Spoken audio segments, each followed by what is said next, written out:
Olá, boa tarde a todos. Eu sou Alex Maschio, da BCP, e vou moderar o nosso curso de hoje aí pelo movimento Todos pela Construção, que é uma iniciativa de uma parceria da Etos Soluções, Construliga, a BCP, SNIC e Sebrae. Nosso curso hoje será ministrado pelo nosso amigo colombiano Diego Jaramillo Porto, né, engenheiro Diego Jaramillo Porto, que tem mais de 32 anos de experiência na construção e desenvolvimento de tecnologias relacionadas a cimento e concreto. É conferencista em mais de 25 países e também professor de pós-graduação em várias universidades da Colômbia e no Peru. Desde 2010, é diretor de pavimentos e infraestruturas da FIP, Federação Ibero-Americana de Hormigón Premesclado, e atualmente também ocupa o cargo de gerente técnico da Assocreto, Associação Colombiana de Produtores de Concreto. Diego, você está por aí, nosso amigo, e hoje a gente vai falar da experiência latino-americana em pavimentos urbanos de concreto. Então, o Diego vai trazer um pouquinho da experiência dele para nós. Diego, está contigo, a palavra é sua, seja bem-vindo, muito obrigado pelo aceite e espero que seja um momento bem produtivo para todos nós aí, tá bom? Tá, obrigado, Alex. Boa tarde para todos. Me escutam bem, Alex? Vamos falar um pouco sobre a experiência de pavimento de concreto nas cidades de Latinoamérica. Antes de eu começar, quero pedir algumas desculpas se durante a apresentação eu digo alguma palavra que não é. Eu morei no Brasil há muitos anos atrás, mas sempre tentei manter meu português atualizado, mas peço desculpas se por alguma razão sai alguma palavra que não é. Então, vamos falar um pouco sobre pavimentos urbanos de concreto.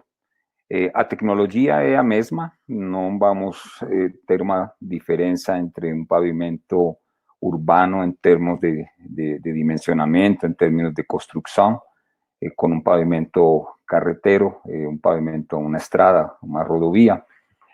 Mas sim temos algumas considerações que são diferentes um do outro em termos de critérios para poder dimensionar esse tipo de pavimento.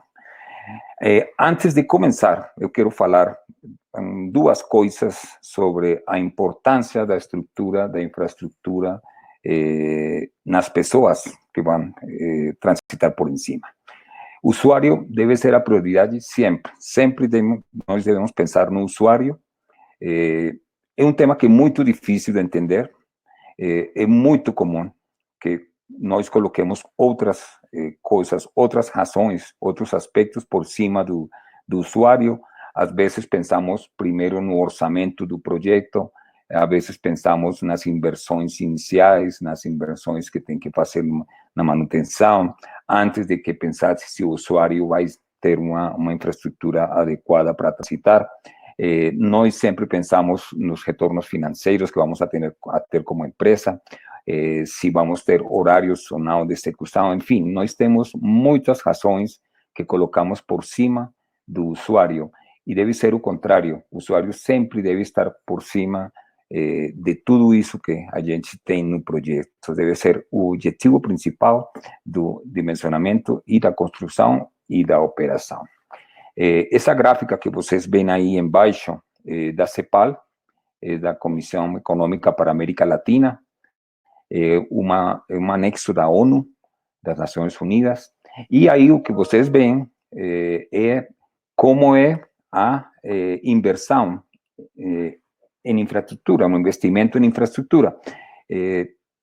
A CEPAL fala de que deve ser pelo menos os 7% do PIB, o que os países devem investir em infraestrutura para que o usuário tenha uma infraestrutura adequada e possa ter os custos adequados para transitar de um lado para o outro. Então, deve ser pelo menos 7% do PIB. No entanto, nos últimos anos, vem descendo e vem descendo. Hoje em dia, é de 1,8% do PIB a inversão média dos países da Latinoamérica. Então, é muito baixo comparado contra a necessidade. Isso quer dizer que sempre vamos a ter uma diferença, e essa diferença, quem vai pagar isso é o usuário, porque o usuário que não vai ter uma infraestrutura para poder transitar, é o usuário que vai demorar muito mais tempo indo de um lado para o outro, é o usuário que tem que pagar a gasolina para poder transitar de um lado para o outro, o tempo, enfim. Nós temos que revertir isso. O usuário deve ser sempre a prioridade e nós sempre devemos pensar no usuário, construir pavimentos que durem muito mais tempo, que tenham menos manutenção, enfim, nós sempre devemos pensar que o usuário é o principal motivo pelo qual nós fazemos um pavimento. Outro aspecto é a qualidade da infraestrutura urbana. Tem um impacto muito forte nessa pessoa que vai passar por cima, o usuário. Temos uma grande desconexão entre investimento e crescimento de veículos, e isso é quase igual em todos os países da América Latina. E aí, nessa gráfica que vocês veem aí para a Colômbia, vocês podem ver que a venda de veículos é muito maior que o PIB. Quer dizer que estão entrando muito mais veículos no mercado, nas cidades, porém, a infraestrutura não está crescendo do mesmo jeito. Nós temos um crescimento muito maior de veículos que de infraestrutura. Isso quer dizer que as cidades estão se acumulando, estão chegando, como vocês podem ver nessa foto em cima à esquerda, como as cidades vão ficando cada vez mais paradas. Aí na direita, vocês podem ver, isso é de um extracto do informe do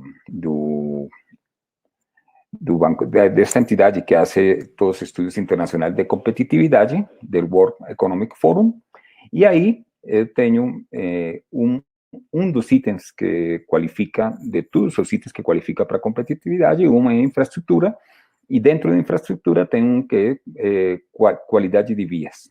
Essa qualidade de vias, tenho aí o primeiro país de qualidade de vias, que é Singapur. Singapur é o primeiro país, tem uma qualificação muito alta de 6,5, e depois tenho os Estados Unidos, 5,5, e de aí para baixo começo a listar alguns dos países da América Latina. Chile é o primeiro nessa qualificação, o primeiro no posto 25, Equador, México, Panamá, Nicarágua, El Salvador e Honduras, e até aí, todos esses países da América Latina estão por cima do promédio mundial, que é 4,0.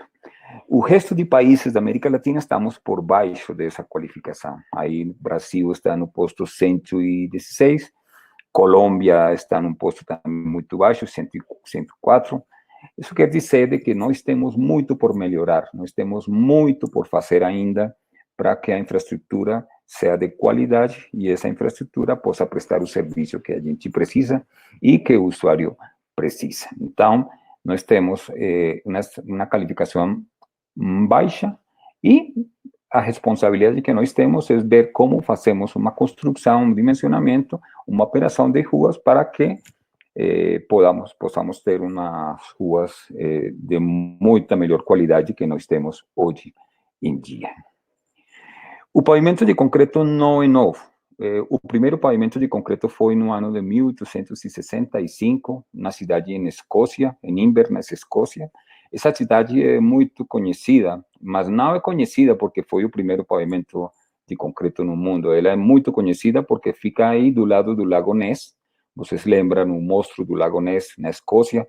Essa é a cidade onde se construiu o primeiro pavimento de concreto no mundo no ano de 1865. Esse pavimento não existe hoje em dia. O pavimento desapareceu, mas depois disso se começaram a construir muitos e muitos pavimentos. Essa primeira máquina que vocês veem por aí para construir pavimentos, essa é uma produtora de concreto. Na frente disso estava uma máquina pavimentadora, muito rudimentária, muito básica, evoluiu a isso que vocês veem aí abaixo, a evolução que deu, não só no tamanho, também na qualidade, nos implementos que tem para poder fazer uma construção adequada de um pavimento de concreto.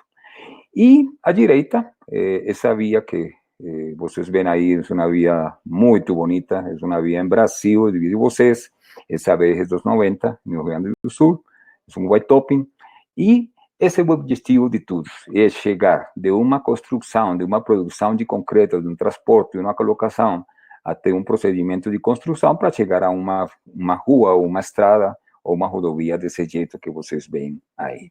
Então, temos 155 anos de experiência, de evolução de um pavimento de concreto, e ao longo desses 155 anos, nós vamos arrumando e vamos sumando e sumando razões para ter um pavimento exitoso e para que possamos construir um pavimento exitoso. Então, o primeiro deles é que é muito durável, um pavimento que dura muitos anos quando se constrói com uma vida útil alta, mas na frente vamos ver um pouco disso, e o objetivo não somente que dure essa vida útil, sino que dure ainda muito mais. Nós temos, hoje em dia, pavimentos de mais de 100 anos de ter sido construídos, pavimentos de 70, 50, 30 anos, 40 anos de ter sido construídos, ainda prestando serviço. É fácil de construir, porque temos todos os equipamentos para poder fazer uma boa construção, então é muito fácil de construir. Nós temos, hoje em dia, e vamos ver um pouco mais na frente isso, menor custo de construção. Sempre se falou que o pavimento de concreto é muito mais custoso que outro tipo de pavimentos. E isso, hoje em dia, já está totalmente revalorizado, já se fala uma coisa diferente, e é que o pavimento de concreto, inclusive em alguns projetos, é mais econômico, tem menor custo de construção, ou seja, menor custo inicial. E sempre, desde mesmo o começo da tecnologia, o pavimento de concreto tem menor custo durante o ciclo de vida, ou seja, quando você considera não somente o custo inicial de construção, sino também inclui os custos de manutenção e reparos durante o período de dimensionamento desse pavimento. Tem baixa manutenção durante essa vida útil de design, é preciso fazer pouca manutenção, e isso pues tem um custo baixo e um impacto positivo no pavimento de concreto. É um pavimento que é seguro e confortável, porque tem certas condições que brindam essa característica do pavimento, que seja seguro e confortável, sustentável, e digamos que sustentável é uma característica, não só nos últimos anos que a gente está falando desse tema de sustentabilidade, sempre tem sido sustentável um pavimento de concreto, tem muitas características de sustentabilidade, e nós vamos ver um pouco na frente algumas delas. E é um pavimento inovador, porque daquilo que a gente fez no ano 1865, no começo do século XX, até o que estamos fazendo hoje em dia, temos inovado muito. Temos modificado as misturas de concreto, nós temos modificado os equipamentos de construção, nós temos implementado novas metodologias de tanto dimensionamento como de construção, então é um pavimento que o tempo todo está inovando. O uso de pavimentos urbanos de concreto não é novo, é muito antigo. Esse pavimento que vocês veem aí nas fotos é o primeiro pavimento de concreto urbano na América no ano de 1891, numa cidade nos Estados Unidos que se chama Bellefontaine, Ohio. Então, nessa época, se construiu o primeiro pavimento na América. Foi o primeiro pavimento na América que se fez urbano nessa cidade. Era um pavimento que dava a volta ao parque central dessa localidade. Foi construído nessa época, se vocês lembram um pouquinho, no ano de 1891, não tinha veículos, não tinha carros. Nessa época era só cavalos e carroças. Então, esse pavimento teve um dimensionamento e uma construção pensando nisso. E por isso que esse pavimento tem um acabamento especial, ranurado, cada 10 centímetros tem umas franjinhas para que os cavalos e as carroças não caíram. O custo de construção desse pavimento foi de $9.000, baixo nessa época. E o mais importante é que durante esses 129 anos que esse pavimento está operando, não teve manutenção forte, não teve reparos fortes. Quer dizer que se você considerar esse valor de construção inicial e você divide esse valor pelos 129 anos que esse pavimento está prestando serviço, o item custo anualizado é muito baixo, ou seja, custo do pavimento por ano é muito, muito baixo. Esse pavimento tem muitas coisas interessantes. Uma delas é que se fez em 2 camadas de concreto. Aí vocês veem na direita, na foto, vocês veem uma amostra desse pavimento, extraída desse pavimento, vocês veem que tem 2 camadas. Uma camada de base e uma camada de rolamento. Isso é uma tradição que vinha de muitos anos atrás de colocar, inclusive da época dos romanos, de colocar uma base de concreto para colocar as pedras em cima dos caminhos romanos. Isso permaneceu e nesse momento, quando se fez o primeiro pavimento nos Estados Unidos, se aproveitou esse material para fazer a base. Então, é um concreto com um agregado muito maior, com um pouco de cimento, e em cima disso se colocou uma placa de concreto com um tamanho de agregado um pouco menor, com um conteúdo de cimento maior, com uma relação água-cimento menor, e por isso pues, dá uma maior resistência. Então, uma curiosidade é que esse pavimento tem 2 camadas de concreto. Isso depois acabou um pouquinho e só agora, final do século XX, foi que começou de novo a construção de pavimentos de 2 camadas. Tem um acabamento superficial, ranurado, cada 10 centímetros para que os cavalos e as carroças não caíram. Vocês lembram muito na tecnologia do concreto no mundo inteiro, sempre se fala muito, sobretudo naqueles casos onde o pessoal faz a mistura de concreto na obra, sempre se fala daquela mistura 1, 2, 3, e ainda se fala muito desse tipo de mistura. Esse foi o primeiro projeto no mundo que utilizou a mistura 1, 2, 3, que ainda hoje se sigue utilizando. Então, olha essa importância desse projeto que gerou muito das coisas que nós fazemos ainda hoje.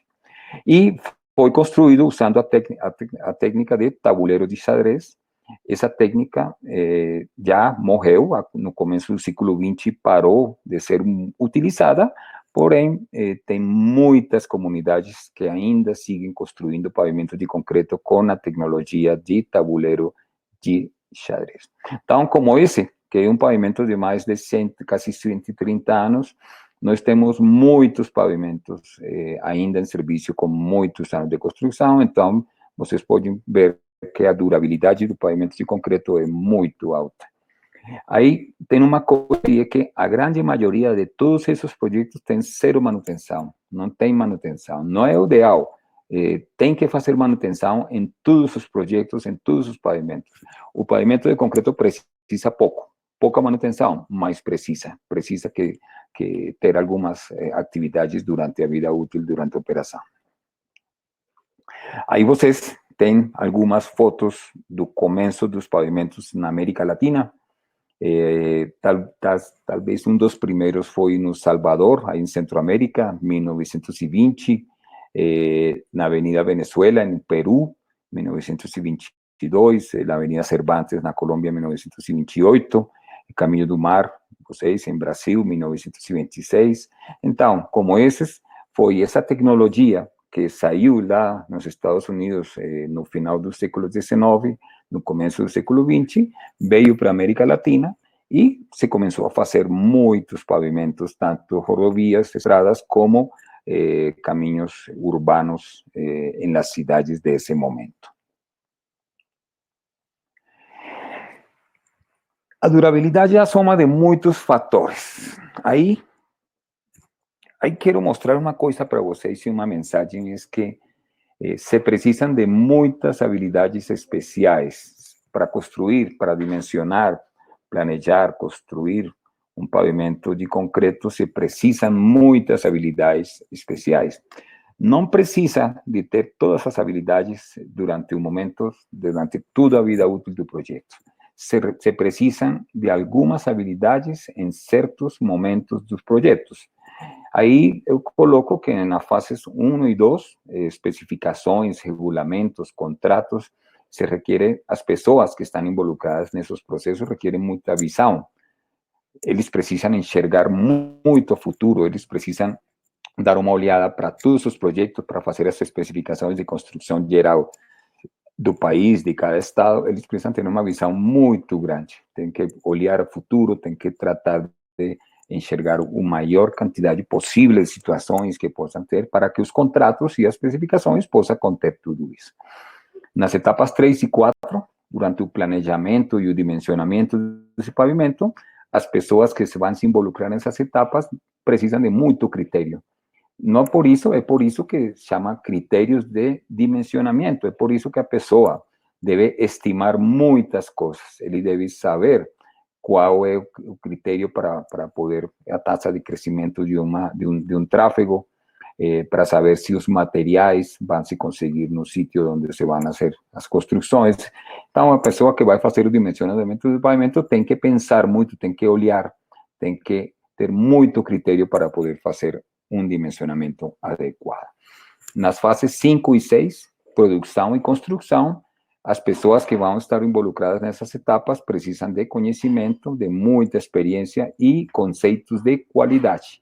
Aí, o construtor, o supervisor ou a pessoa que vai controlar precisam de ter um conhecimento muito profundo da tecnologia de pavimento de concreto, precisam ter experiência em construção desse tipo de pavimentos e, sobretudo, devem ter conceito de qualidade, de fazer as coisas bem, de controlar o que você está fazendo para que os processos sejam feitos de acordo com as especificações e os materiais possam cumprir com as especificações também. Nessas fases 7, 8 e 9, operação, manutenção e reparo, demolição e reciclagem, se precisa muita cultura. A cultura da manutenção, a cultura da reciclagem, se precisa de ter toda essa cultura para poder fazer essas atividades durante a operação desse pavimento. E coloco um número 10, que é a patologia. Não é o ideal, não é preciso chegar sempre a esse tema de patologia. Às vezes, pensamos que a patologia sempre vem de alguma coisa ruim, e nem sempre é assim. Às vezes, a patologia vem de um processo normal de fatiga de um pavimento, e é por isso que, às vezes, temos que afrontar temas de patologia em pavimentos de concreto e em todo tipo de pavimentos, porque todo se vai desgastando. Então, quando uma pessoa vai afrontar um estudo de patologia, é preciso que tenha todas as habilidades anteriores, tenha visão, tenha critério, tenha conhecimento, experiência, conceito de qualidade e cultura para poder fazer um bom estudo de patologia, porque o estudo de patologia tem que enxergar para trás, tem que olhar para trás, tem que saber o que foi que você fez no dimensionamento, como se construiu e se teve manutenção, não teve manutenção, e controle de qualidade durante toda a operação. Então, tudo isso, se nós fazemos esse tipo de coisas, se nós temos pessoas que tenham essas qualidades, habilidades, é muito provável que o pavimento seja bem dimensionado, bem construído, bem operado, e desse jeito vocês possam ter uma durabilidade muito maior. Tem alguns usos onde o concreto é a primeira opção. Do resto, nós vamos competir com outros tipos de pavimento, com pavimento asfáltico, com pavimento articulado de blocos, mas nesses usos, sempre o concreto é a primeira opção, porque são usos onde o pavimento tem uma competitividade muito maior.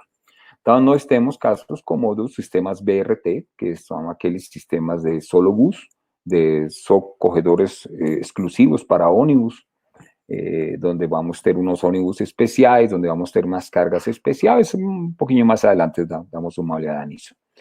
E também em certos usos, como túneis. Em túneis é obrigatório, acá na Colômbia é obrigatório que todos os pavimentos internos dos túneis sejam em concreto.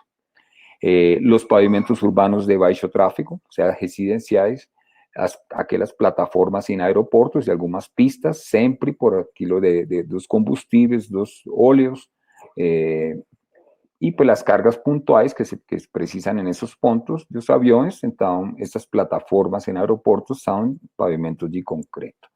E também em portos, onde temos umas cargas pontuais muito altas, onde pues, vamos precisar distribuir esos esfuerzos a lo largo de una placa para que reduzca el esfuerzo que están deixando nas capas de base. Então, esses são alguns dos usos onde o concreto é a primeira opção. Nesse caso, na América Latina, há uma situação que se repete muito, e é uma grande diferença entre os porcentagens de uso de pavimento de concreto em estradas contra o uso de pavimento de concreto nas áreas urbanas ou nas cidades. Temos uma diferença muito grande. O uso de pavimento de concreto é muito mais frequente nas cidades, especialmente naqueles pavimentos de baixo tráfego em áreas residenciais. Temos muitos pavimentos, são pequenos, sim, são pavimentos muito pequenos, pode ter alguns de 6 metros, 200, 500 metros, máximo 1 quilômetro, mas são muitos pavimentos, muitas ruas desse jeito. Então, nós temos, em certas cidades, umas porcentagens muito altas. Eu vou colocar o exemplo na Colômbia.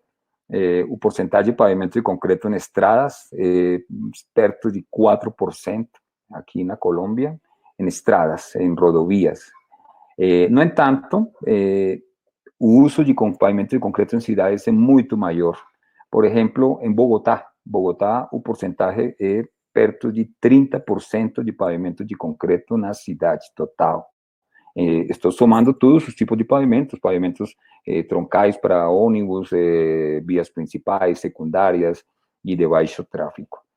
Pero também temos algumas cidades, por exemplo, na costa, cidades como Barranquilla e Cartagena de Índias, que esse porcentagem pode subir até 80% ou 90% de uso de pavimento de concreto em algumas dessas cidades, pelo clima tão alto, temperaturas tão altas, que o pavimento de concreto é ótimo nesse tipo de usos. Então, em alguns usos, o pavimento de concreto é a primeira opção, porém, em algumas cidades também temos umas porcentagens muito altas de uso de pavimento de concreto, de todas as formas, texturas e cores. O concreto é o protagonista dos sistemas de bus rapid transit, de sistemas BRT, ou só ônibus, troncais para ônibus. Na Colômbia, nós temos feito dimensionamentos desse tipo de pavimentos, muitos, e muitos, a grande maioria deles, estão por cima dos 300 ou 400 milhões de eixos em 20 anos. Isso quer dizer que nós vamos ter umas cargas muito altas e umas cargas muito frequentes. Vamos ter muitos buses, vamos ter umas cargas muito altas. As cargas por eixo são muito maiores do que se considera normalmente para rodovias. Nas rodovias, normalmente se utiliza o eixo de 8,2 toneladas. Em transporte massivo, nós temos eixos até de 13 toneladas por eixo. Então, vamos ter uma transferência de cargas ao pavimento muito maior, e o pavimento vai sofrer uns esforços muito maiores. Porém, o pavimento, por aquela característica que tem, que nós vamos ver um pouco mais na frente, suporta adequadamente todos aqueles tipos de esforços. Esse tipo de ônibus não é novo, aí vocês enxergam uma foto de 1922, já tinha ônibus articulados nessa época, e hoje em dia no mundo está se impondo, pues, Curitiba foi uma das cidades, foi a primeira cidade que fez o sistema desse jeito. Bogotá, a primeira cidade da Colômbia, foi um exemplo, digamos, uma cópia, mas foi uma referência do projeto que se fez em Curitiba. Então, se nós temos um pavimento de concreto que é capaz de suportar tudo aquilo que vocês veem em cima, umas cargas muito altas, de perto de 13 toneladas por eixo, então pode suportar tráfegos um pouco mais leves por muitos e muitos anos. E desse jeito, o pavimento de concreto é un tipo de pavimento que más se utiliza en América Latina en los sistemas de bus Rapid Transit. Aí só coloco alguns dos exemplos que você tem. Nós podemos listar aí muitos projetos na América Latina. Aí vocês veem lá em cima o projeto na cidade de Cali, Colômbia, o MIO, se chama MIO. Vocês veem que tem pavimento de concreto em faixa exclusiva. Guatemala tem uma faixa exclusiva para os ônibus, o sistema de ônibus. Curitiba, em Brasil. Aí o sistema metropolitano em Peru, o Metrobús em México, o Metrolínea na Colômbia, em Bucaramanga, na foto de embaixo esquerda, em Guayaquil, Equador, em Chile, enfim.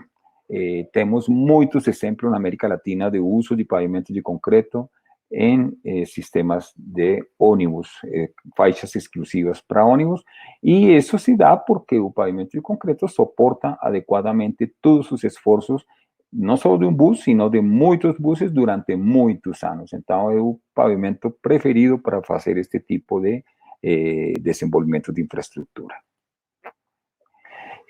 O pavimento de concreto também é muito competitivo já não somente o ônibus, sino nas principais avenidas das cidades. Aqui nós temos alguns exemplos de avenidas secundárias, avenidas terciárias.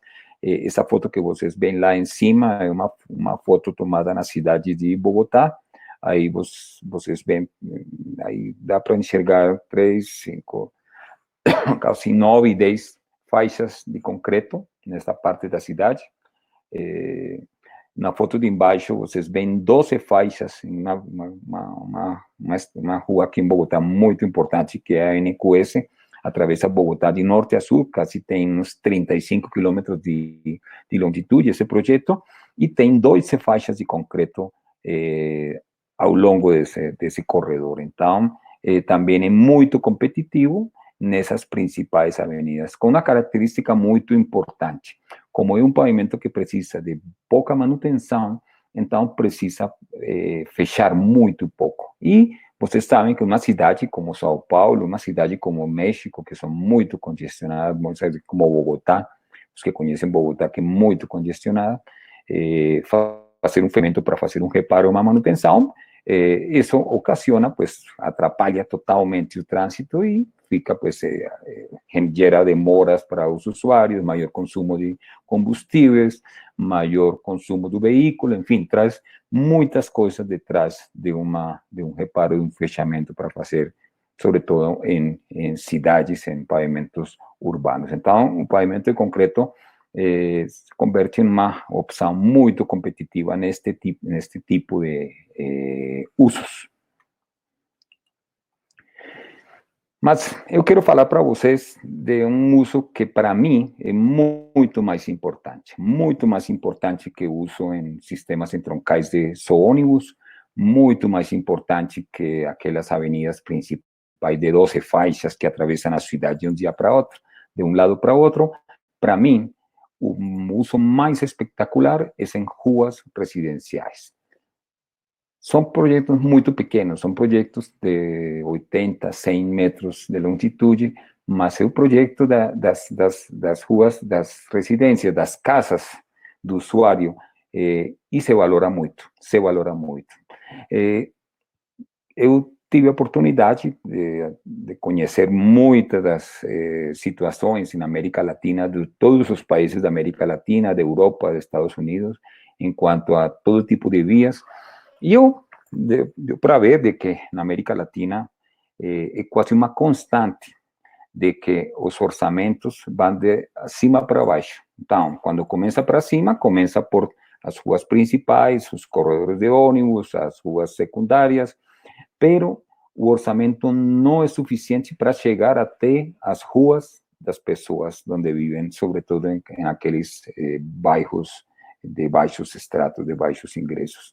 Então, essas comunidades não têm acesso à pavimentação de suas ruas e muitas delas estão nessa condição que vocês veem aí à direita, uma condição ruim.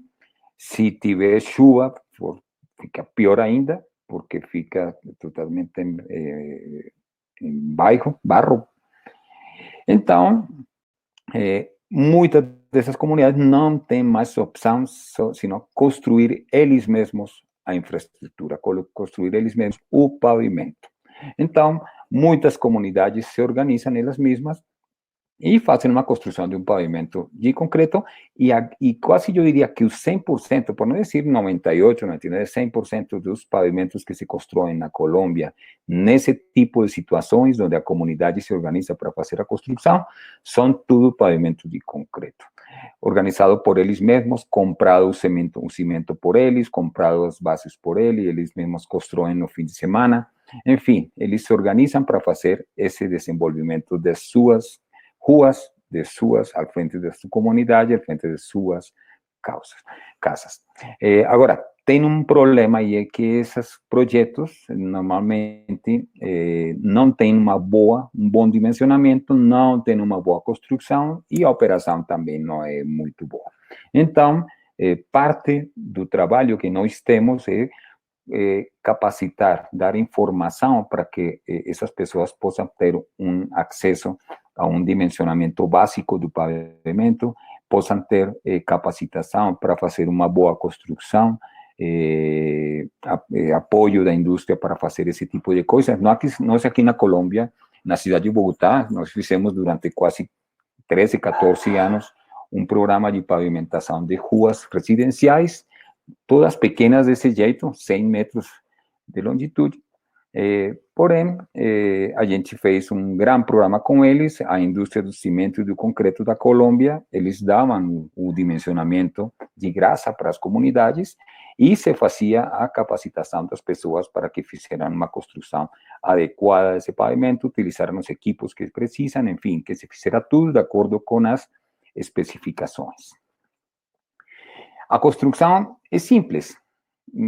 Então, esse aí é o reto, né? Tem que lograr de que a construção do pavimento seja adequada, que se utilizem os equipamentos adequados, a tecnologia adequada, e desse jeito, pues, fazer um pavimento que dure muitos e muitos anos.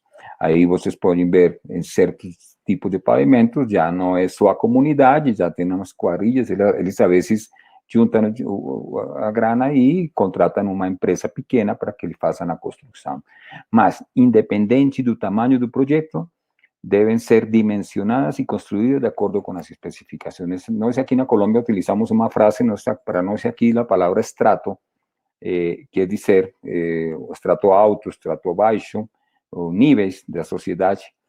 E nós falamos de que em pavimento de concreto não tem estratos, não tem níveis. Não quer dizer que um pavimento de uma rua deste jeito, deste estilo, não precise da tecnologia para fazer da melhor maneira. Não, tem que fazer exatamente igual que se fosse um grande projeto. Que se fosse um projeto muito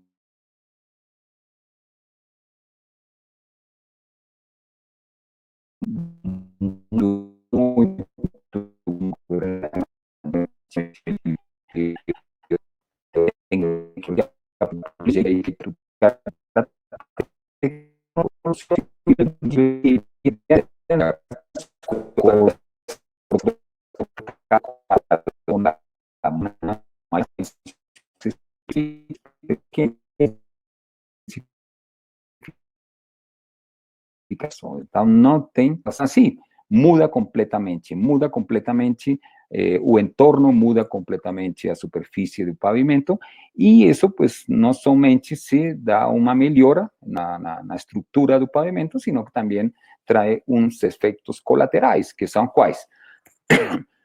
Melhoria na qualidade de vida de todas as pessoas ao redor desse pavimento, uma redução muito importante nos tempos de transporte, as pessoas tinham que caminhar muito nessas condições ruins, e agora as condições são muito melhores para se desplaçar de um lado para o outro. Maior mobilidade, hoje, nessas condições, você já pode andar em bicicleta, em táxis, em skates, o serviço público já pode acceder até sua casa, os serviços públicos como o lixo, recolher lixo, todo esse tipo de coisas se facilita muito quando já vocês têm uma infraestrutura desse estilo, desse jeito. Outro efeito colateral é que os proprietários das casas aumentam o valor da casa. porque não é o mesmo você tratar de vender uma casa desse estilo, quando tem uma rua ruim, ter uma rua desse jeito aqui, a casa adquire um valor muito mais alto. Então, eles, inclusive, já sabem que eles aportam grana para fazer a construção, mas a valorização que vai ter, o aumento do valor da casa é muito superior a essa inversão que eles vão fazer para construir esse pavimento. E as comunidades aproveitam para fazer coisas adicionais, por exemplo, as calçadas de concreto, tem planos já de melhora de fachadas das casas, tem casas, inclusive, que os pisos internos das casas sem terra, no barro, en todo eso, no tem un piso firme, y nós temos planes aquí na Colômbia para fazer, e México, en otros países, que se llama piso de concreto, donde a comunidade, fora de fazer sua rua, fora de fazer suas calçadas, também aproveita para melhorar o interior das casas e fazer pisos em concreto também. Então, o resultado é muito bom. Agora, aqui tem uma particularidade, e é que nós temos ruas que são pequenas, mas são muitas ruas. Nós vamos ter aqui ruas que têm 100 metros promédio de longitude, mas vamos ter milhares dessas ruas, e isso ajuda a gerar um polo de crescimento para não somente para a família que mora aí, sino também para os vizinhos, para o bairro, para a cidade, para o setor da construção e para o país. Então, você pode só fazer contas. Uma rua deste jeito, de 100 metros lineares, com uns 15 centímetros de espessura, está dando mais ou menos uns 90, 100 metros cúbicos de concreto. Se você tem, aqui em Bogotá, quando nós fizemos durante esses quase 14, 15 anos, nós fizemos quase 5, 6 mil ruas desse jeito, aí você multiplica isso por 100 metros cúbicos por isso, e isso é um volume muito importante, mão de obra muito importante, o uso de equipamentos muito importante, materiais, bases granulares, todo esse tipo, britas. Isso gera um polo de crescimento para o setor também, para um pequeno setor da construção, mas é um câmbio, uma mudança fundamental para todo este tipo de comunidade. Então, por isso que o impacto, mais que o impacto do pavimento mesmo, é o impacto social. Aqui nós temos um impacto social muito grande, e aí vocês têm um exemplo na mesma rua, como era antes e como ficou depois, o impacto social é mais importante que vocês têm aí.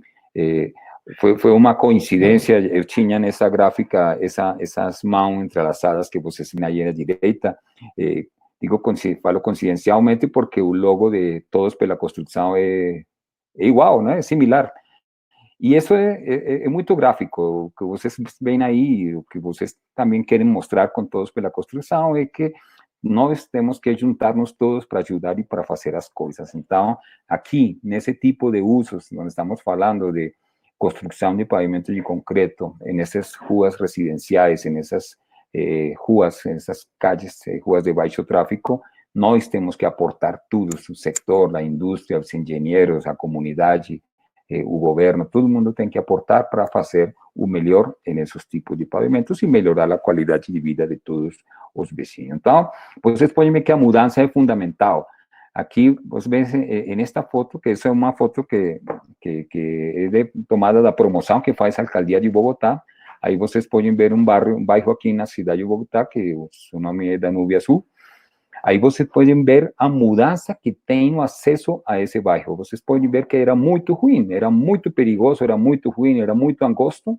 E aí se fez um dimensionamento especial, onde não somente se fez um pavimento novo, senão que se fez uma ampliação para poder colocar a calçada para as pessoas que vão caminhando até seus hogares. Então, o antes e depois é dramático, é muito visual. Vocês podem ver que a mudança para as comunidades é radical, é muito grande. Nós aqui na Colômbia temos um manual de construção para pavimentos rígidos em vias urbanas de baixo tráfego. Aí nós temos todo um procedimento para fazer esse tipo de coisas. E por que é competitivo o pavimento de concreto nessas circunstâncias? Vou tratar de acelerar um pouquinho, já pelo tempo. É competitivo porque tem um sistema estrutural que é único. É uma tecnologia que está basada em loças individuais, descontínua, mas o mais importante é isso aqui, a baixa deformabilidade do concreto. Nós, aquilo que vamos ter o concreto tem uma rigidez muito alta, se deforma muito pouco, e isso que faz é que transmite os esforços de maneira horizontal e, desse jeito, reduz os esforços que estamos transmitindo às camadas inferiores do pavimento. Temos muitas opções para escolher. Nós temos pavimentos normais, como simples com juntas, sobre losas ou white topping, prefabricados, losas curtas. Temos até sistemas como este que vocês veem aqui na Argentina, que são as placas hexagonais. Então, temos muitas opções. O pavimento de concreto não é só uma coisa, são muitas coisas.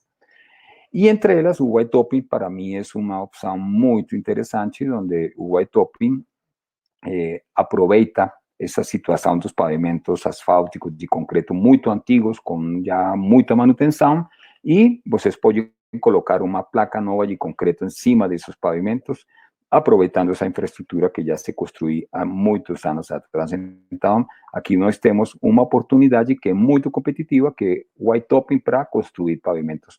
Em termos muito rápidos, o que é o white topping? É o que vocês veem aí, nesta gráfica. Vocês têm um sistema de pavimento flexível, onde temos uma aplicação de uma carga, de uma roda, uma carga, e essa se transmite verticalmente e transmite esforços diferenciais ao solo e se vão degradando e desse jeito se vão se dissipando até o fundo. Mas você precisa muita profundidade. Quando você coloca uma placa de concreto em cima desse pavimento, você modifica completamente, você muda completamente o esquema de funcionamento desse pavimento, e agora essa mesma placa, essa mesma roda que está aqui, aplicando a carga, já não se vai transmitir de maneira vertical, sino horizontal, e desse jeito vamos a reduzir de maneira muito forte os esforços que estamos levando para a base. Então, nós temos aí essa consideração de que estamos mudando completamente o esquema de funcionamento de esse pavimento. E aqui nós vemos como é na vida real. Na vida real é um pavimento asfáltico com alguns problemas. Aqui vocês veem como está se colocando a placa de concreto. Aí coloquei esse cor amarelo é para dar conta de que temos uma carga pontual que se vai mudar por uma carga totalmente distribuída por uma placa muito mais grande que, a la vez, transfere esforços a placas vizinhas. Então, desse jeito, nós estamos, a mesma carga, estamos distribuindo em uma área muito menor. Hay que ter muito cuidado com a seleção do método de dimensionamento. Não todos os métodos de dimensionamento são iguais. Aqui nós temos vários exemplos. Por exemplo, aqui está esta linha azul. Esta linha azul é o método da PCA. Esta linha vermelha é o método da AASHTO, e vocês podem ver que em baixo tráfego, o método da AASHTO dá menos espessuras que o método da PCA, porém, o contrário, em tráfegos muito altos, o método AASHTO dá maiores espessuras que o método. Então, tem que ter muitas considerações para saber qual método devo escolher. Isso que vocês veem aqui na direita é uma comparação de espessuras um projeto aqui na cidade de Bogotá para o sistema BRT, os ônibus, onde vemos que para os mesmos tramos temos uma diferença de quase 8 centímetros entre um método e outro método. Então, tem que ter muito cuidado para escolher o método que seja melhor para o projeto, para tudo isso. Esta é uma consideração muito importante, e é fazer uma sensibilidade do método. Não todas as variáveis se comportam do mesmo jeito. Aqui nós temos este é um método de desenho da AASHTO, que no final do método você pode enxergar isto aqui, e aí o que dá para olhar é que as variáveis que são horizontais, essas quer dizer que tem que mudar muito a variável para que tenha um efeito importante na espessura. Então, esta é uma variável que não devo mexer para melhorar o pavimento. As que eu devo mexer para melhorar o pavimento são aquelas variáveis que eu tenho que mexer muito pouco para ter um efeito muito grande, ou seja, aquelas que são quase verticais. Nesse caso, por exemplo, esta que é azul, suporte lateral, o suporte lateral, as losas muito mais anchas, aqueles pavimentos que têm transferência de carga para as losas vizinhas, tudo isso melhora a condição e tem uma melhora muito importante no desenvolvimento do pavimento. Então, não todas as variáveis têm um mesmo comportamento e tem que enxergar cada uma delas em cada um dos dimensionamentos. Na construção, aqui o mais importante é isso, reproduzir o dimensionamento na obra. E eu coloco uma foto aqui de uma orquestra porque, para mim, é igual que uma quadrilha para fazer um pavimento de concreto. Aí na quadrilha vocês têm um líder, que é quem vai dirigir a coisa, tem aqueles operários que fazem uma outra coisa. É igual que uma orquestra, onde tem um maestro, que é a pessoa que está dirigindo tudo, tem uns operários aqui com instrumentos que fazem coisas, e cada um deles tem que tocar seu instrumento num momento preciso e numa escala precisa. E é exatamente igual o que tem que fazer na construção de um pavimento para que cada pessoa faça suas tarefas no momento preciso, na intensidade precisa e possa ter o desempenho preciso. Eu posso fazer um pavimento de muitos jeitos, de muitas maneiras. Posso fazer com uma régua vibratória muito simples, uma placa, 2, 3, um pavimento pequeno, como os que vimos em ruas residenciais, ou posso ter até uma máquina pavimentadora, onde posso colocar mais de 1.000 metros por dia. Então, eu vou ter toda a escala possível com equipos intermédios como rolos vibratórios, réguas um pouco mais grandes, onde podemos ter toda a escala completa, desde algo muito pequeno até algo muito grande, para poder fazer construção de pavimento de concreto. As intervenções são poucas. Nós temos medido isto em muitos países, em muitos projetos na Colômbia, perto do 8% do custo inicial. É mais ou menos o que nós precisamos durante todos os 20 ou 25 anos de invertir em manutenção de um pavimento de concreto. É baixo, é muito baixo, porque nós temos porcentagem muito mais altos que em outros tipos de pavimentos. Aí vou mostrar um pouquinho mais na frente custos desse jeito, de como é o custo de manutenção de um pavimento rígido e de um pavimento asfáltico.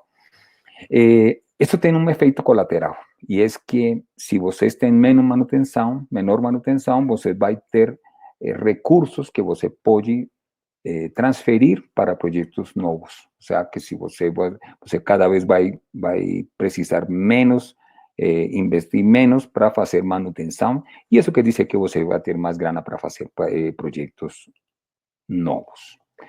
E isso é uma realidade. Os pavimentos não funcionam como são dimensionados, mas sim como são construídos e mantidos. Se você dimensiona um pavimento com 30 centímetros de espessura, se você constrói ele com 20 centímetros, pues você vai ter problemas. Ele não vai funcionar do jeito que você queria.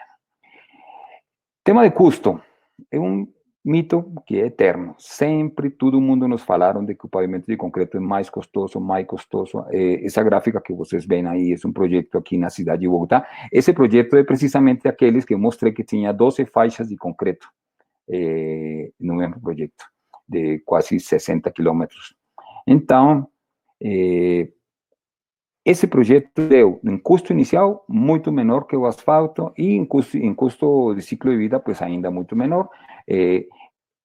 A manutenção e reparo deu mais ou menos 9% do custo inicial, que é essa gráfica que vocês veem aqui embaixo, e o asfalto dava 88%. Então, nós temos uns requerimentos de manutenção muito baixos, muito menores, e isso, pues, ajuda muito. Isso é tomado do Brasil, de um documento de ABCP, de vias concretas. Vocês podem ver também que corredor exclusivo de ônibus, tanto nesse como em pavimento rodoviário, tem casos já onde o pavimento de concreto é mais barato no custo inicial que outros tipos de pavimentos. E isso, pues, é uma vantagem, e isso derruba um pouco aquele mito de que o pavimento de concreto é muito custoso, e isso, na verdade, isso já se superou em muitos países, isso já não é uma realidade, é um mito que ainda persiste, mas que há que derrubar. Isso aqui é da cidade de Ontário, em Canadá. Ontário, em Canadá, fez um estudo completo para seus pavimentos e afirma que eles contrataram para chegar, concluiu isto que está aqui. Aí, ele, no final, na conclusão, depois de 80, 90 páginas de estudo, aí eles concluem que o pavimento de concreto oferece um custo de construção inicial atraente e um custo de ciclo de vida favorável comparado ao asfalto. E aqui vemos que, nas gráficas, o pavimento de concreto no custo inicial é mais barato ainda que outro tipo de pavimento. Então, já há cidades que descobriram esse tipo de coisas e estão, digamos, nesse tipo de caminhos para fazer pavimento de concreto. Em termos de sustentabilidade, já quase para terminar, sempre foi sustentável, precisa menos escavações, precisa menos movimentos de materiais, é um material que é por a digamos, alta rigidez, a pouca deformabilidade, não tem muitas desflexões, e se não tem muita deflexão, não tem muito sobreconsumo de combustível para poder controlar essas deflexões, como se ocorre em outros tipos de pavimentos. Então, os estudos, dependendo das cargas, da magnitude das cargas, arrojan de que desde um 3,5 até um 20% de redução no consumo de combustível em cargas, sobretudo as mais elevadas, que são aquelas cargas que mais geram deformações nos pavimentos bajo carga. Outro tema que tem muito que ver com a sustentabilidade é esse reflexo e a temperatura. Esta foto que vocês veem aí é do aeroporto Charles de Gaulle, em Paris. Aí vocês podem enxergar facilmente o que é concreto e o que é asfalto, né? Aqui, aquelas que são branquinhas são concreto e dá para enxergar muito facilmente. Isso para um piloto é muito, muito favorável, porque ele pode ver facilmente a pista, ele sabe onde tem que chegar, ele sabe onde tem que aterrissar. Então, isso gera, esse reflexo gera uma maior visibilidade da infraestrutura. E, além disso, como tem reflexo, então adquire menos temperatura, e isso pues gera umas vantagens muito boas em termos de deformações das placas, por alaveos, por temperatura, e também pues por el entorno das cidades, como este caso aqui. Este es un aeropuerto de Atlanta, es el aeropuerto de Atlanta, que es um dos mais congestionados do mundo. Aí vocês veem uma secção somente, pois a foto era total, mas se fez, de como certas seções do aeroporto têm maior temperatura que outras. As pistas em concreto, as plataformas em concreto têm registro de temperatura muito baixo. Aquela rodovia que vocês veem aí à esquerda também tem um registro verde, ou seja, de baixa temperatura. E a terminal e aqueles estacionamentos têm um registro de temperatura muito alto. Então, o que se busca com isto é tratar de gerar infraestrutura que tenha menos absorção de calor, de temperatura, e, por ende, pues, o ambiente nas cidades se mantém um pouquinho mais controlado. Agora tem uma particularidade nos pavimentos, e é que agora devem ser resilientes. Resiliente é uma palavra nova, onde, basicamente, o que se quer com esses pavimentos que se dimensionam e se constroem é que sejam resistentes aos efeitos das mudanças climáticas, de todo tipo de desastres. E o pavimento de concreto, devido a sua composição estrutural, resiste todos esses eventos. Isso que vocês veem aí embaixo é uma nova guia que tem a CAF, o Banco de Desarrollo da América Latina. Ele financia governos para a construção de infraestrutura. Ele já, nessa guia, ele relaciona quais são atividades que tem que implementar os governos para controlar a resiliência dos pavimentos e os efeitos que tenham todo esse tipo de situações climáticas, sismos, incêndios, inundações, nas infraestruturas essenciais. E aqui tem geotecnia e taludes, hidrologia, drenagens, e em pavimentos, olha, a CAF recomenda em pavimentos o uso de pavimento de concreto, porque é um tipo de pavimento que suporta muito melhor essas condições e depois de uma inundação, de um sismo, de um incêndio dentro de um túnel, ele sobrevive muito melhor. E por último, é um pavimento que continua se reinventando. Já hoje em dia temos barras elípticas, barras de diferentes formas e materiais, a lo que nós normalmente conseguimos, ou antes se fazia.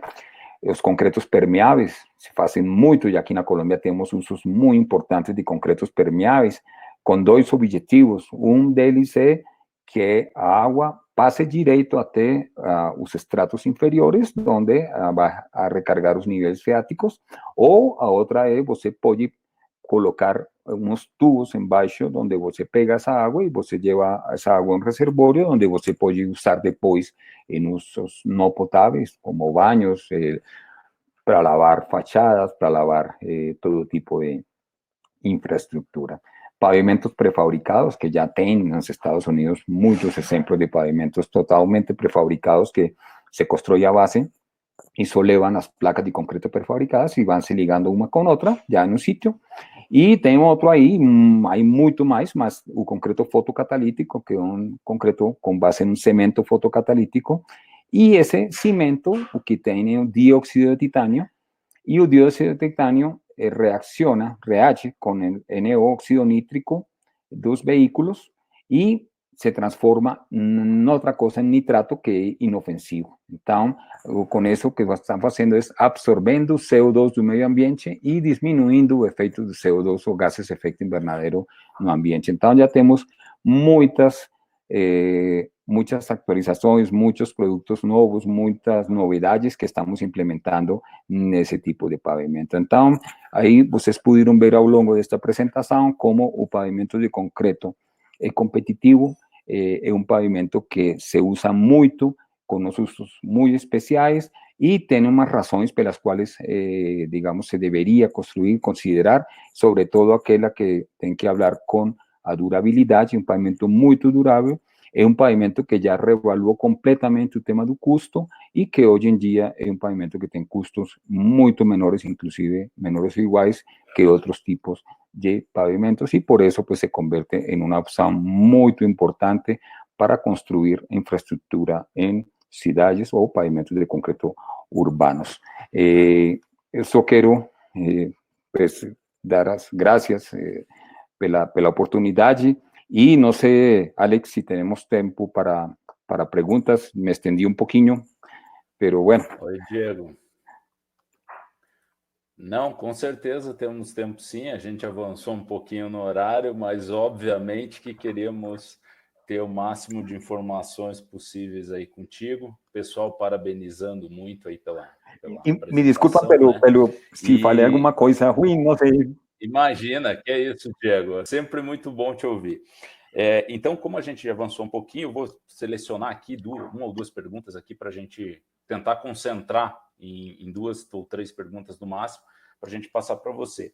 A primeira delas é a seguinte: você colocou na tua apresentação ali, Diego, que a gente precisa, quando do dimensionar um pavimento, pensar em durabilidade, na facilidade executiva, menor custo de construção, facilidade de manutenção e todos aqueles outros itens que devem estar contemplados na questão de um pavimento bom, no contexto mais amplo. Só que na realidade, principalmente brasileira, a gente vê o contrário. Na hora de construir, se opta pelo mais barato, esquece todo o resto do contexto, né? Nesse sentido, eu vou emendar com a pergunta que fizeram aqui, que é: na tua experiência internacional, você diria que as decisões continuam muito focadas ainda no custo inicial ou já percebe uma mudança em relação a essa análise mais de longo prazo, do ciclo de vida como um todo do pavimento? Não, ainda continua muito análise baixo custo inicial. Muita gente analisa, só pensa no custo inicial. Eu vou colocar um paralelo disso. É como quando você compra um carro, um veículo. Se você comprar um veículo que pode ser muito barato, um custo muito baixo, e você compra porque é muito baixo, de pronto a manutenção desse carro no tempo pode ser muito alto e o serviço que vai prestar o veículo não vai ser o melhor. Então, é exatamente igual no pavimento. Ainda continua muito a análise de custo inicial, mas já tem alguns países onde se está considerando o custo. Vocês viram aí, como acá na Colômbia, todos os projetos de corredores de ônibus, sistema BRT, todos esos proyectos debieron ser analizados, fueron analizados bajo ciclo de vida, costo de ciclo de vida. Tienen algunos proyectos en América Latina donde ya se considerado ese tema de ciclo de vida. Caso de Perú, por ejemplo, tiene un proyecto donde el análisis se hizo bajo custo inicial, a decisión se fez por asfalto y después de hacer toda una argumentación e mostrar os custos finais do projeto, os custos totais, eles viraram e eles mudaram a decisão para pavimento de concreto, porque a inversão a futuro ia ser muito melhor, mas um aspecto que primou muito foi o tema social, os fechamentos dos projetos. Se você tem que fazer muita manutenção durante esses 20, 25 anos, você tem que fechar muito a rua. Você tem que fechar muito, e cada fechamento tem um risco de acidentes, tem um risco de maior tempo, maior consumo de combustíveis, e isso leva a que os custos de operação comecem a se disparar. Então, ainda todavía muita gente toma essa decisão com base em custo inicial, mas já tem alguns governos que têm madurado um pouquinho nisso e que já estão analisando projetos ao custo de ciclo de vida. Perfeito. E seguindo nessa linha, então, você citou a Colômbia, o Peru, na América Latina, então a gente poderia pegar esses países como referências nesse sentido, na análise do custo de vida como um todo do pavimento. Sim, olha, tem países que têm lutado um pouquinho contra a cultura do país em termos de pavimentos. Eu coloco o caso de Paraguai. Paraguai, apesar de que Paraguai é um país que não produz petróleo, tem muito pavimento asfáltico, e o país mesmo fez uma lei de pavimentos rígidos para obrigar a dizer, olha, aqui o pavimento é melhor por isto, isto, isto, e se vai se fazer. Bolívia tem lei de pavimentos rígidos também. Nós estamos involucrados em isso. Eu, pessoalmente, em um caso em Panamá, também para a geração de uma lei de uso de pavimentos rígidos, porque os estados estão vendo de que não há que pensar só neste momento, sino também a futuro. E nisso a engenharia tem que acompanhar isso. Os engenheiros que estão fazendo dimensionamentos, estudos geotécnicos e todo esse tipo de coisas, têm que começar a pensar nisso também. Não é só que é bom hoje, para construir hoje, sino que isso que eu vou construir hoje seja melhor para amanhã também. Perfeito. Uma outra pergunta que apareceu aqui, Diego, se refere à cultura de uso do pavimento de concreto nas vias de tráfego mais leve, né? Você citou, inclusive, a Colômbia, né, com 4% das estradas em pavimento de concreto, e comparou com Bogotá, onde chega a 30% da malha em pavimento de concreto, e outras cidades, como Barranquilla, até 80%. Não é a realidade que a gente vive no Brasil, né? No Brasil, a gente, só para te dar referência, aqui na região metropolitana de Curitiba, que é uma cidade que tem até bastante concreto em função dos BRTs, a gente não chega a 1% de pavimento urbano em concreto. Então, a pergunta é, nesses processo todo de evolução aí na Colômbia, principalmente, o que mais impactou para fazer essa mudança acontecer, no sentido de usar mais o pavimento de concreto nas vias de tráfego mais leve? São políticas públicas, são investimento direcionado? Não é política pública, não. É cultura. Tem duas partes a resposta, tem duas partes. Caso Bogotá. Bogotá não é por políticas governamentais, é por cultura das pessoas que fazem a construção de seu pavimento. O sea, eles conhecem o pavimento de concreto, eles sabem, e eles querem construir algo que dure a vida inteira. Então, eles conhecem. Normalmente, nessas bairros, mora pessoas que trabalham no setor da construção, trabalham o dia todo fazendo edificações, todo tipo de coisas, e eles, quando querem fazer a sua rua, a sua grana, a sua inversão, eles fazem o que eles consideram que é o melhor e que vai durar muito mais, e é isso aí o pavimento de concreto. Tem uma outra particularidade especial e colateral, e é que o asfalto é quente, se trabalha em quente, e eles não têm condições para manipular um material quente, não têm condições para compactar com rolo. Então, eles fazem a tecnologia que é simples para eles, que é durável para eles. Então, no caso de Bogotá, todos os pavimentos de ruas residenciais de muito baixo tráfego são feitos pela mesma comunidade. Então, a comunidade fez. Depois, Bogotá mudou muito quando chegaram os corredores de ônibus. Os corredores de ônibus, quando se fez o análise, deu concreto, e todos os corredores de ônibus deu concreto nas 7 principais cidades da Colômbia, sobre todo en Bogotá, pues, que está a gran mayoría de corredores, todos en concreto. y esos corredores coinciden con las principales avenidas de las ciudades, porque por ahí donde va el pessoal para su casa, origen, destino, todo ese tipo de cosas. Entonces, Bogotá tiene esas duas consideraciones, cultura de las personas que moran ahí y análisis de costo y ciclo de vida en tráfico. Okay. Agora, aquelas cidades na costa caribe da Colômbia, Santa Marta, Barranquilla, Cartagena, todas essas cidades têm concreto massivo. Casi que toda a cidade é feita em concreto, todas, avenidas principais, secundárias, terciárias, vias de bairro, independente de que seja inversão das pessoas ou que seja inversão da municipalidade. Então, é um tema de cultura, aí sim tem. E tem uma coisa aí, é porque o clima é tão alto, às vezes 40 graus durante o dia, que levan a que otros pavimentos tengan problemas y el concreto tenga un desempeño mucho mejor. Entonces, sí, depende mucho de la cultura, mas fíjate, olha en Panamá como nos estamos haciendo en Panamá. En Panamá, el gobierno quiere implementar una ley de pavimentos rígidos, ¿sí? Porém, nós estamos tratando de mover, de mexer, de mover a las pessoas, ao usuário, que seja usuário que diga, oiga, eu quero isto porque isto é melhor, eu quero isto porque isto dura mais, eu quero isto porque isto é melhor para isto, isto, isto.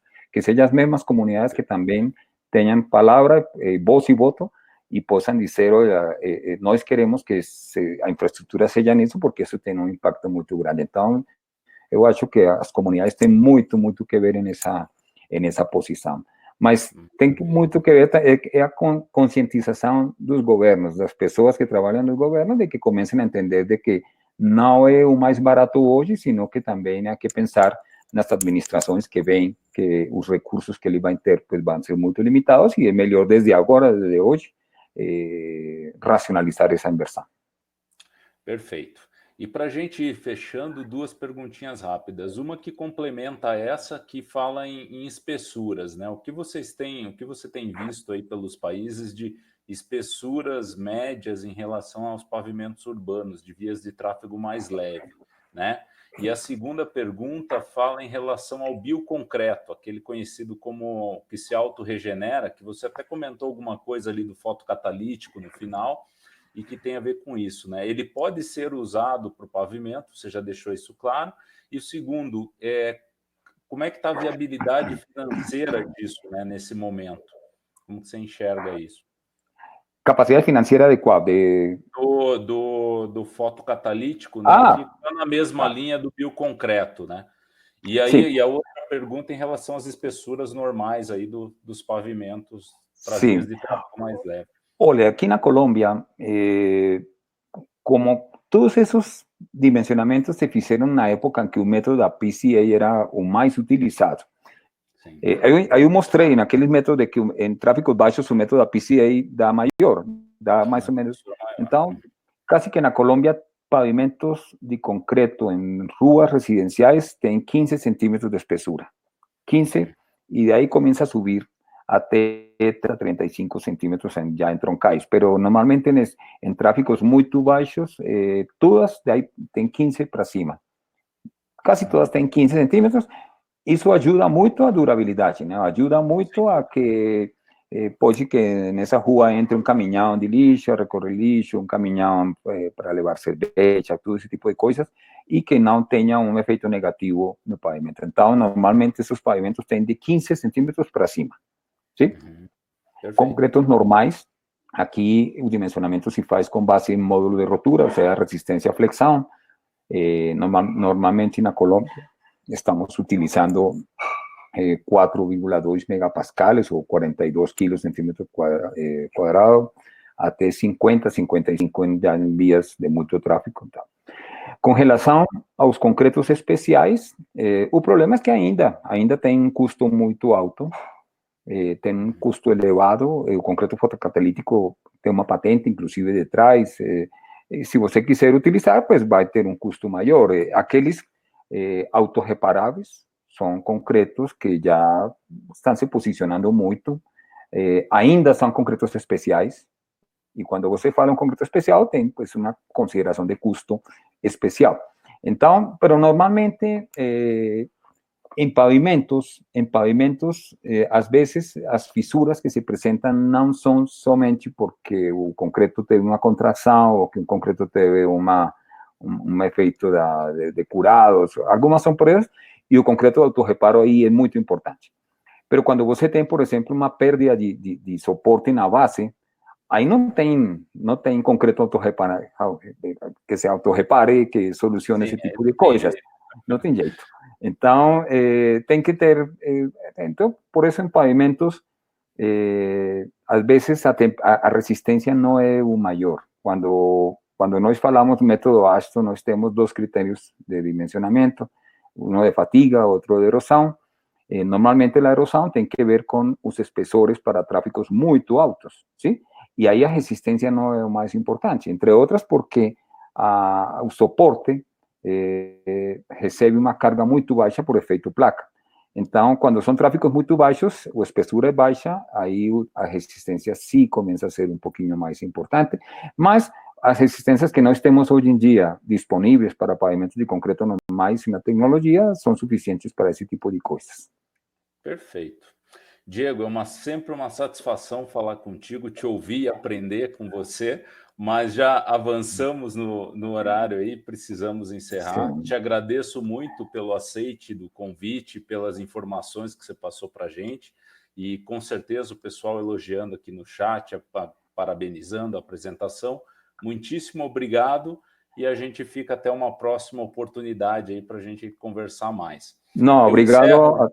Obrigado para todos, obrigado a vocês pelo convite e sempre atento a qualquer convite que vocês tenham para mim. Obrigado para todos. Obrigado, Diego. Eu encerro aqui, então, o nosso curso de hoje e coloco de novo que o Movimento Todos pela Construção é uma iniciativa da Etos Soluções, Construliga, ABCP, SNIC e Sebrae, que concentra conteúdos de 60 minutos online e gratuitos. Participem.